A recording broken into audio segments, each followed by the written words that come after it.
Hi world! So one of the most common things that I hear is, Nika, you're so involved. How can I be more involved? Like, why are you so involved on campus? Like, why is your name all over Facebook? And I'm just like, well, I need a way to kind of explain this and also make a useful video where I can kind of share what I learned, and it can kind of be useful for like new students coming in or like transfer students coming in, or people just like curious about what the benefits and costs are of getting involved.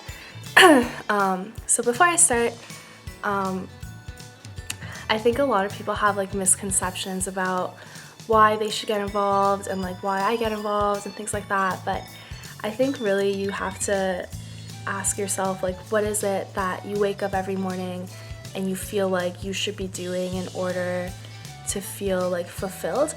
Like personally, I think that when I wake up every morning, I want to do something where I'll be able to use what I'm good at to help other people and basically help create like an inclusive community, while also being able to leave like a good legacy behind. And I think that's something that you need to ask yourself, like, what is it that you're really passionate about?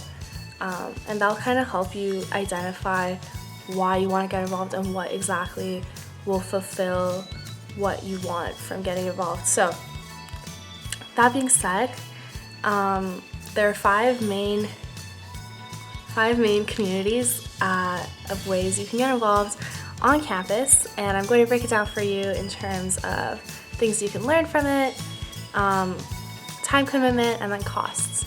So you'll be able to have a deep understanding of these things. And I kind of want it to be like kind of like a coffee chat, like I'm here with my warm milk in a cup because my throat kind of hurts and my mom thought it'd be good for me, and you can just like sit there and relax and I'll kind of break it down for you. So first thing is student government. Student government is a really great way to meet people on campus who are really passionate about making a difference from a large scale and kind of implementing changes to university policy, while also serving like student needs and people who are really outgoing and kind of want to meet a lot of new people. So to get involved with student government, there are a few different levels that you can get involved. So kind of the student government that oversees all the other faculty student governments is called the Alma Mater Society, and basically everyone that is a student in UBC, no matter what they're studying, will be a part of the Alma Mater Society. And then under the Alma Mater Society, there are individual constituencies. So for example, all the arts students are part of the Arts Undergraduate Society, and all the science students are part of the Science Undergraduate Society. So in order to get involved with student government, you can run for first year rep, which is usually involved with planning events for first years, and also working with other portfolios under their student government to organize events and programming.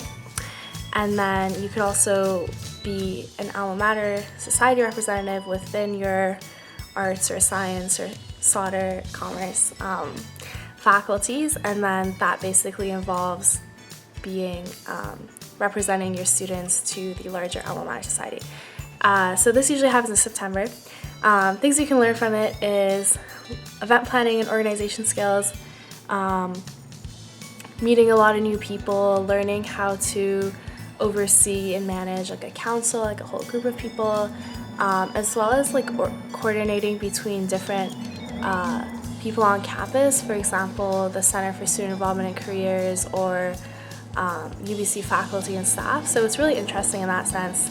There aren't really any costs involved, but the time commitment for this one is pretty heavy because you'll have meetings. For example, if you're first year up, you'll have meetings with your council as well as the larger Arts Undergraduate Society. And there's always like a lot of different events and programs that you have kind of going on.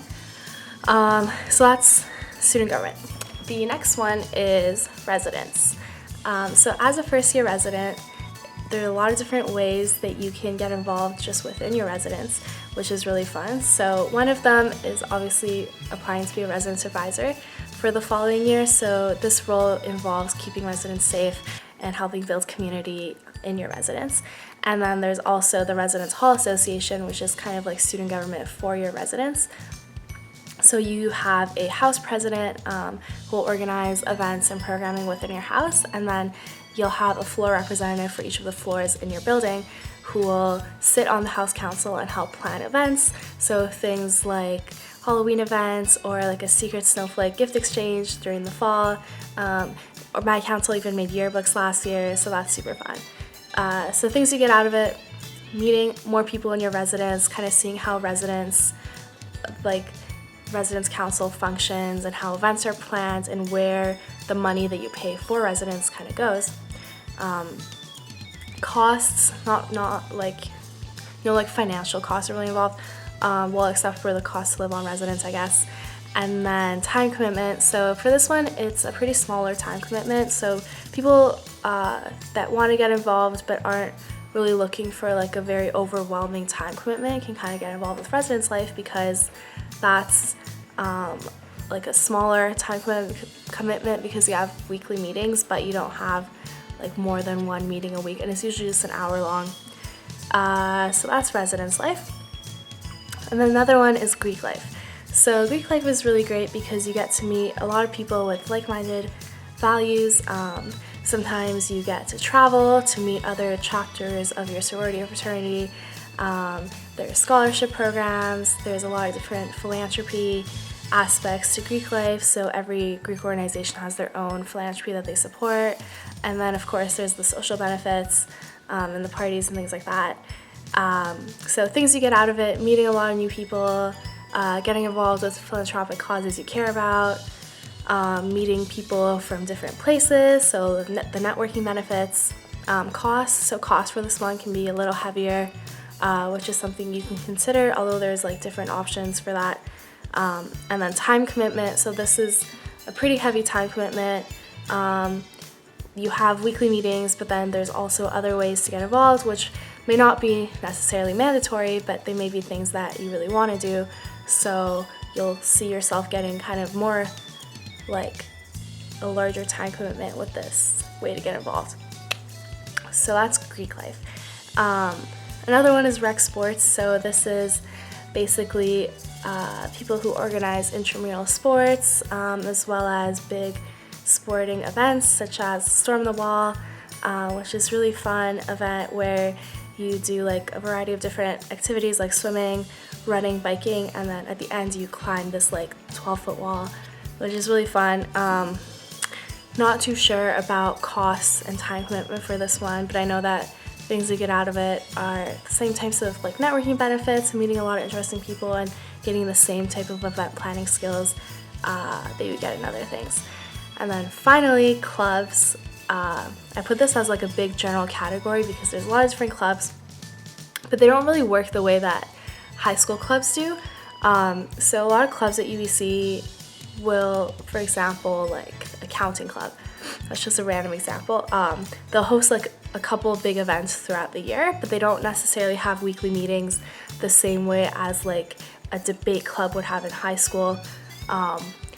So there's a lot of variety in terms of time commitment for clubs. You can be a member of like 5 clubs but not have weekly meetings, but at the same time there are clubs like a cappella or like debate team that have weekly meetings. So it's something that you should ask your club, or you can message me and just ask me. But yeah, the costs though for clubs are generally very low. It's usually like a $10 membership for the year, which is really nice. And yeah, the things you get out of it, the same types of meeting a lot of new people, same types of networking benefits, and like learning new skills. If you're joining a club, like a music related club or a business club, you'll be learning a lot of new things. So that's basically a very like overall overview of clubs at UBC, ways to get involved. I hope this kind of clarified some things for you, helped you learn some new things. But if you want any more information, feel free to message me at any point, and thank you for watching.